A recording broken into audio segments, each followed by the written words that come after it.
Good morning, friends. Now we are going to learn our next part of Introduction to Literary Criticism, module number 4, literary term humor. Before this, we learn about the symbolism and what is the term of symbolism in literature and literary criticism, how the various figures of speech are used for the criticism in literature. Uh, See what is the definition of humor. Humor is a literary tool that makes audiences laugh or that intends to induce amusement or laughter. Its purpose is to break the monotony, boredom, and the tedium and make the audience's nervous relax. The writer uses different techniques, tools, words, and even full sentences in order to bring to light new and funny sides of life. Humor is often found in literature, theater, movies, and advertising, where the major purpose is to make the audience happy. If you take example of advertisement that the principal called mother and father, there is something wrong with your child, that is he is telling abcd in the a for how a recipe, the particular recipe of the paneer, and that is the advertisement of that particular masala of the various recipes. So here it makes the audience happy. So it is called as a kind of humor. And the next part is about types of humor. First, how it is include the several types of devices that create humor. Humor is in fact the end product and not the device itself. These devices are hyperbole or exaggeration, incongruity, slapstick, surprise, sarcasm, irony, and pun. The examples of humor, the from again it is example from Pride and Prejudice by Jane Austen.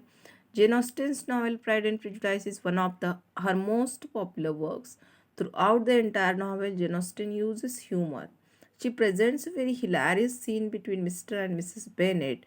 Mrs. Bennet endlessly breaks down and makes complaints for her husband's lack of understanding her nerves, and then he responds by saying, "You mistake me, my dear. I have a high respect for your nerves.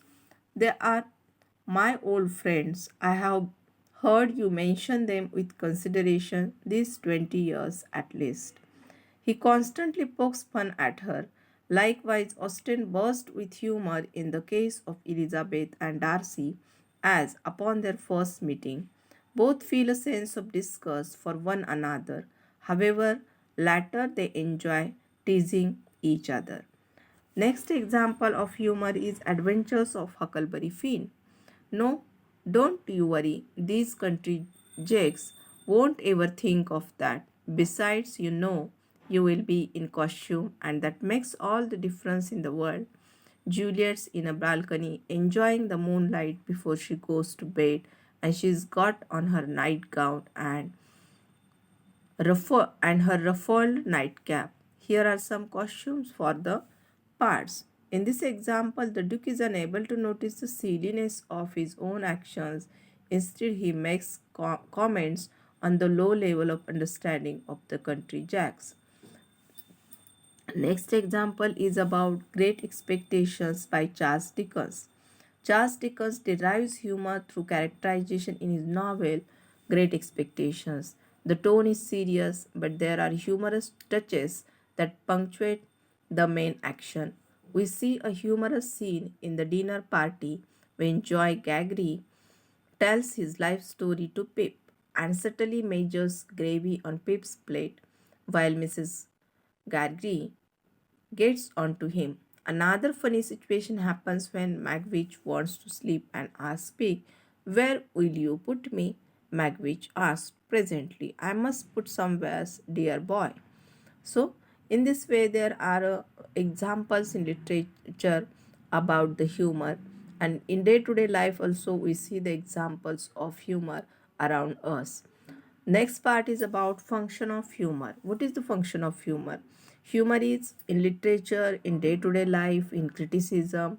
What is the function of humor? That is, one of the most effective literary weapons to please the audience as it develops characters and makes plots useful and memorable. Humor plays many functions in a literary work. It arouses interest among readers, sustains their attention, helps them connect with the characters, emphasizes and relates ideas, and helps the readers picture the situation. Through this tool, writers can also improve the quality of their works by pleasing the audience. Apart from that, the most dominant function of humor is to provide surprise, which not only improves quality but improves memorable style of a literary piece. The writers learn how to use words for different objectives.